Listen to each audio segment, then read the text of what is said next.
Hello students, welcome to my YouTube channel smart handwritten notes. आज का हमारे पाठ योजना जो है वो है सर्वनाम।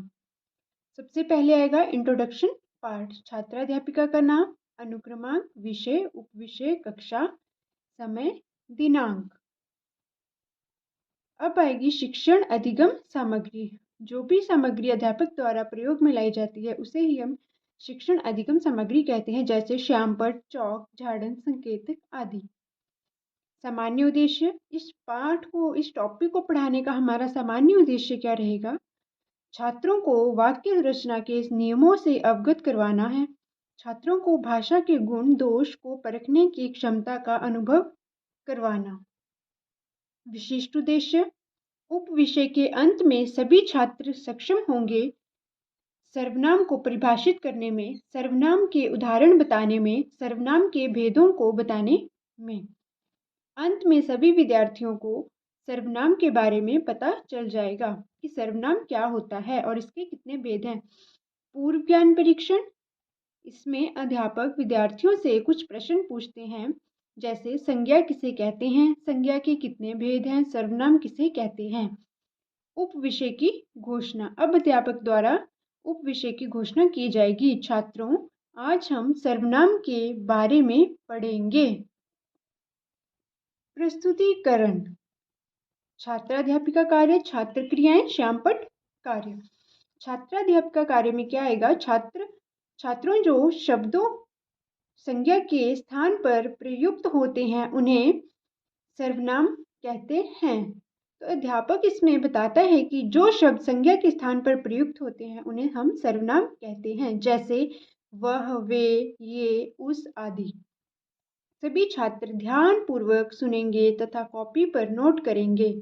छात्र अपनी कॉपी पर नोट करते हैं।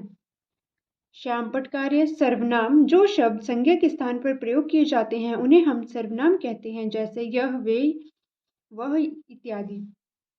शाबाश, रुकते हुए, सर्वनाम के 6 भेद होते हैं।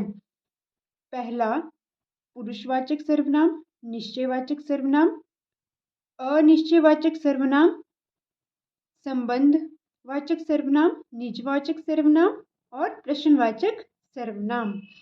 बच्चे ध्यान पूर्वक सुन रहे हैं। पुरुषवाचक सर्वनाम, निश्चयवाचक, अनिश्चयवाचक, संबंधवाचक, निजवाचक, प्रश्नवाचक, ये अध्यापक श्यामपट्ट पर लिखते हैं। कनिका, बताओ सर्वनाम के कितने भेद होते हैं?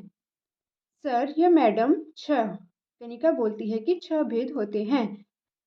अभी ये हम बना सकते हैं बच्चों को समझाने के लिए टैबलेट फॉर्म में। सर्वनाम के भेद पुरुषवाचक, निश्चयवाचक, अनिश्चयवाचक, संबंधवाचक, निजवाचक और प्रश्नवाचक। मूल्यांकन, अध्यापक द्वारा बच्चों का मूल्यांकन किया जाएगा कुछ प्रश्न पूछकर उस टॉपिक से रिलेटेड। पहला, सर्वनाम की परिभाषा बताएं।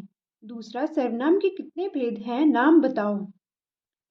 अंत में हमारा जो मुख्य बिंदु आता है वो है गृह कार्य, जो अध्यापक और विद्यार्थी दोनों के लिए एक महत्वपूर्ण बिंदु है। तो अध्यापक बच्चों को काम देते हैं गृह कार्य, जो कि है सर्वनाम की परिभाषा तथा इसके भेद सभी याद करके लाएंगे। तो इसकी परिभाषा और भेद सभी कल याद करके लाएंगे। तो ये थी आज की हमारी पाठ योजना, सर्वनाम और उसके भेद। यदि आपको मेरी वीडियो अच्छी लगी हो, कंटेंट अच्छा लगा, तो प्लीज़ मेरे चैनल को लाइक, शेयर एंड सब्सक्राइब ज़रूर करें। Thank you and have a nice day.